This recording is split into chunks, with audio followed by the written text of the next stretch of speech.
Hagonoy, Taguig City. Ito ang pangkaraniwang eksena na inyong makikita sa isang compound. Pagmasdan, ang mga neneng nasa high school lamang, labas-pasok sa malilit na bahay na ito na nagsisilbing mga cyber sex den. Nagsimula ito sa isang sumbong ng isang magulang na si Mang Armando ng Taguig City. Ito po cybersex na sinasabi ko po, dito po sa may barangay Hagunoy, Taguig. Simula po papasok po, 6 na bahay po, lahat po nag-ooperate. Na puro bata po ang ginagamit nila. Bali po, kinukuha nila po talagang model, 12 po hanggang 15 lang. Pero hanggat mababa po, pwede pa po. Ayon kay Mang Armando, mismong inaanak niya raw isa sa mga performer. Sabi niya kasi, naanak mo, nagtatrabaho na sa cybersex din. Tinanong ko po siya, pero anong ginagawa dun? Private, pare. Sa computer lang naman, hindi naman mabubuntis yun eh. Agad kumilos ang bitag. Unang tinungo ng mga bitag undercover ang isang compound na ito sa MLQ Street, Barangay Hagonoy, Taguig City. Animoy mga sari-sari store na lang, kabi-kabilang kanilang pwesto. Target House Number 1 ang bahay ng mag-asawang Stella Joaquin at Tabog VR na siyang umano'y mga maintainer ng cybersex den. Sunod na tinungo ng bitag undercover ang Target House Number 2. Ito naman ang bahay ng isang Gary VR, siya ring nagme-maintain ng den. Sa ikatlong bahay, ito naman ang minimaintenan ni na Gabby VR at Claire VR. Ika-4 na bahay, ang bahay ng mag-asawang Jelly at Mary Ann VR, kasamang anak na si Orlando VR. Ilang metro lang ang layo mula sa compound ng pamilya VR. Matatagpuan naman sa looban nito ang Target House Number 5, ang bahay ni Carmen Garcia at Ronalyn Rentoy. Sa ika-6 na bahay na aming minaman-manan ang bahay ng isang Emily Reglente sa St. Michael Subdivision, E. De Leon Compound, Barangay Hagonoy, Taguig City. Muling bumalik ang bitag sa Taguig upang isalang ang isang undercover na magpapanggap na aplikante para maging cybersex performer. 300 meters na ang layo namin sa aming target site. Nandun na yung aming actress undercover kasama yung asset. Ito yung cybersex den. Mga small time, kaya lang marami. Dito sa Taguig, magkatabi-tabi yung bahay sa isang compound. Nagre-recruit sila ng mga bata, minor de edad. Ito yung mga 13, 14, 15 years old na mga babae, the performers, na nag-aaral mga high school. Kaya meron kaming pinagana na undercover actress. Kanyang objective ay makakuha ng shots sa loob ng sinasabing den sa isang kwarto. So nag-aantay tayo ngayon. Sa compound ng pamilya VR, unang sumabak ang aming undercover. Hindi po, nakapanood pa lang po ako. Kaya may idea.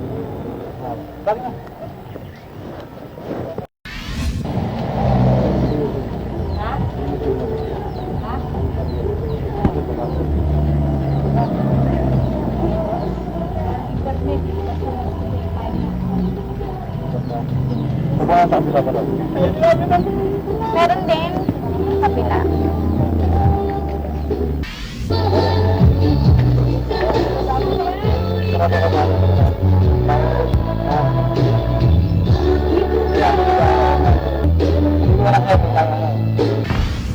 Maya-maya lang lumabas mula sa Target House Number 1 ang inaanak ng aming asset, si Elaine, isa sa mga batang cybersex performer. Nagpapason ka ba? Walang pasok. Pasok yung pa. Wala pa ang pasok. Isang linggo lang yun. Ay, wala ka ngayon. Noong araw na yon, hindi nakapasok ng aming undercover sa loob ng cybersex den dahil Bakit kuya ayaw nila?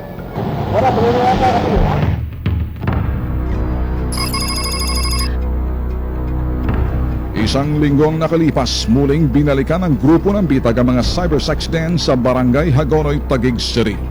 Sa surveillance footage na ito, makikitang mahigpit na pagbabantay sa lugar.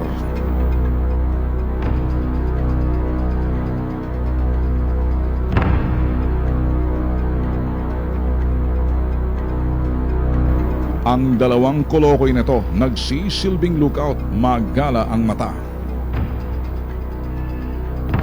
Ang kanilang internet connection na nakatago sa puno ng mangga sa pool ng aming surveillance camera. Ikatlong pagkakataon ng surveillance, isang bagong bitag undercover ang aming inalarga. Unang salang pa lang ng ikalawang bagong undercover, pasado ito sa panlasa ng mga maintainer.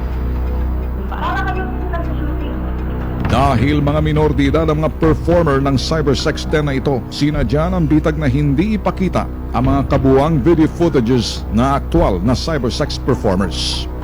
Ang inyong mapapanood ay edited version na lamang.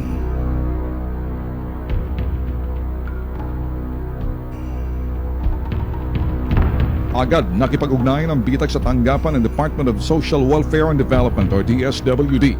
Dito parang child pornography na to So, kailangan ng immediate action dito ang rescue. Special case natin maituturing to sa kadahilan ng mga minor ang involved in this particular case. Magiging violation nila nito ay 7610, child exploitation, and 9208, which is human trafficking. Pagkatapos makipag-ugnayan sa DSWD, sunod na tinungo ng bitag ang Anti-Human Trafficking Division ng National Bureau of Investigation or NBI-ARTHRED.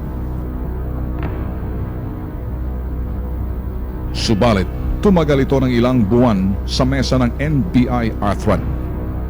3 buwan ang lumipas dahil wala pang pagkilos ginawang NBI-ARTHRED, inilipat na ng bitag ang kasong ito sa National Capital Region Police Office o NCRPO sa Camp Bagong Diwa.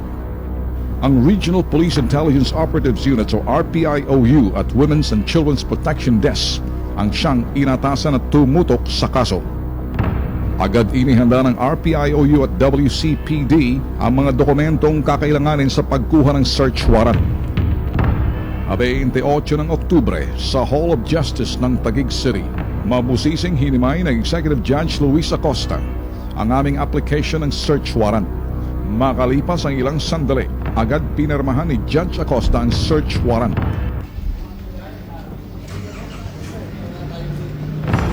Ang guidance ni CEO is to implement properly the search warrant. I-guide nyo yung mga personnel natin to please be professional in applying this court order. Make good and good luck. Ha? Thank you, sir. Anim na bahay ang tutumbukin dito ng mga operatiba ng RPIOU. Ang estilo na gagawin dito ng RPIOU, assault, raid, gulpi na gulat dahil nakasirain yung evidence sa computer. Ganun din, ma-rescue yung mga minor de edad. So titingnan natin kung properly ma-execute yung pinagpanuhang briefing kanina kung paano isasagawa yung raid. Yan ay makikita natin later on. Malapit na tayo sa target site, so anytime lulusot na lang kami. Pagbaba ng sasakyan, diretso, susunod kami dun sa guide dahil matutumbok na yung compound. Ready? Baba tayo. Ano na, baba na.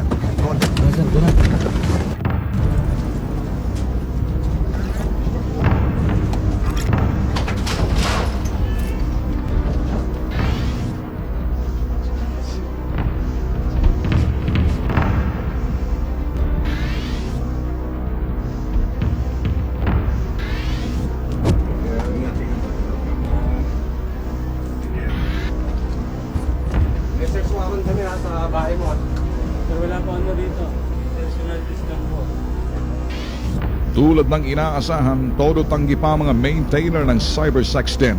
Subalit, maya-maya lang etong si Jelly VR, sinekreto ang bitag. Hindi pagtatapat ako sa inyo. Baka mamaya yung nasa likod, ituro mo na yung nandun sa likod na doon. Ang dami din sa likod. Samahan nyo na lang. Sa inyo lang, sir. Sige. Talaga noon pa.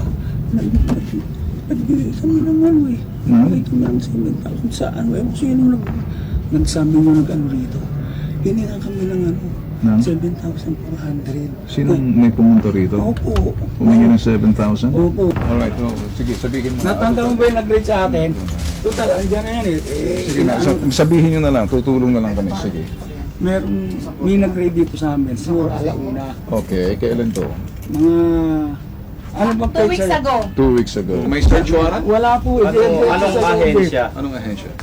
DEU daw sila, ewan kung DEU? ano ba. 4 na lalaking lalaki. Kung DEU, involved ba kayo sa drugs para i-rate kayo? Tapos tinatanong kami, Misha po ba kayo dito, Misha po? Wala namang kami droga. Tapos gusto ko lumabas, ayaw kami palabasin.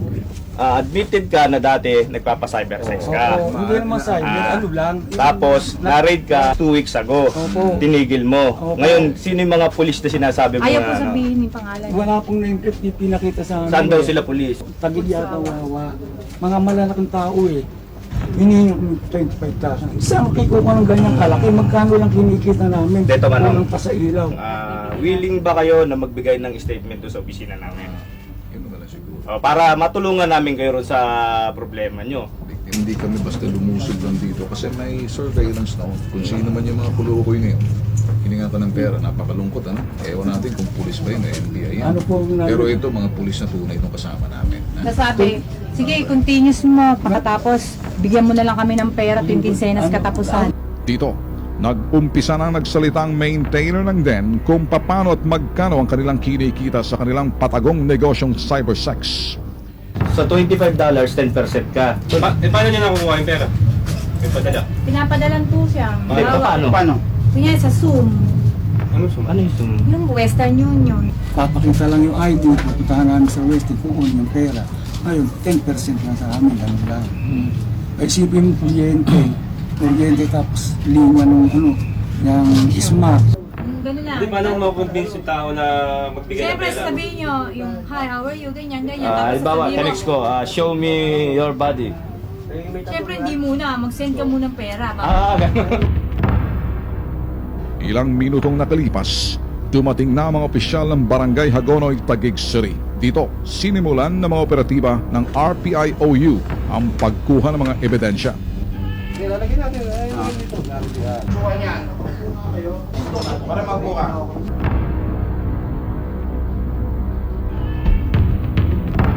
Ayun, no? Want to see a girl naked. Ano?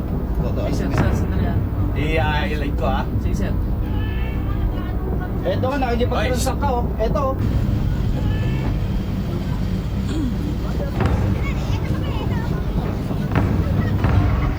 Sa tanggapan ng RPIOU NCRPO, pakinggan ang palusot nitong maintainer na si Emily Reglente. So dumarating sila, 2 rooms lang yun eh. Tapos sasara nila, siyempre Diyos ko, bulgar ba naman yung anong gagawin nila, papakita sa akin. Subalit, nang ang bitag ng humarap, wala na siyang kawala. Bulalas mo pero puro pambubola ang ginagawa. Ay, Panginoon ko naman, yan naman ang Huwag kang ayoko. katawag ng Panginoon ha. Hindi ko. Makinig ka. Kanina marami ka ng mali-mali mga sinasabi. Hindi talaga 300 yung Pakinggan mo binigay. ako. Oh, Pakinggan mo ako. Hindi ka nakikialam. Oo. Pero alam mo kung anong pinagagawa. siyempre. Alright. So anong pinagagawa sa palagay mo?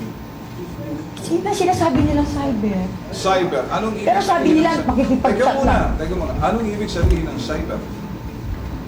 Computer? Alam ko package deal eh, nakikipag-chat, tapos kung ano yata. Yung mukha mong yan, nasa surveillance namin. Kausap ka ng aming undercover.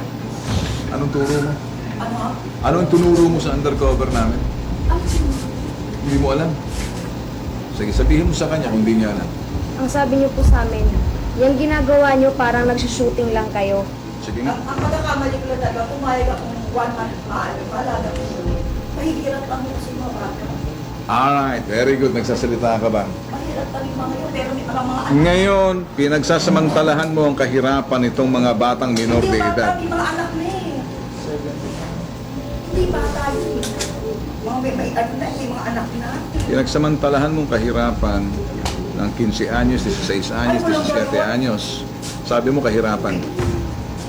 Gagano po ba yung may daya yun? Sa panig naman ng DSWD, Kailangan muna ho natin siyang dalhin sa DSWD. Temporary lang naman po yan. Ano po yun eh? O di tama-tama, doon ka pupuntahan ng papa mo para ma-interview din Hindi ang po papa alam nyo. yun. Hindi po alam. Ang alam po nag-work sa si Jollibee. Yan na nga po bang sinasabi ko sa inyo eh. Shelter yon, hindi yung presinto. DSWD. Nag-aaral po yan eh. At inform nyo ho yung tunay niyang magulang tungkol sa nangyari. Ito po, hindi Para ho- mapapahiya naman po ako. Bakit ko kayo mapapahiya? Ito ay yung katotohanan. Kasi mas ang iba ho ang ginagawa ninyo sa anak niya. Hindi naman ganun Oo. Wala na nang Ang magulang ho ang kailangan kausapin namin, hindi kayo. Bali sila ho yung mga minor, sila yung biktima or witness. Opo. So yung operation, yun ang sasampahan natin ng RA 7610.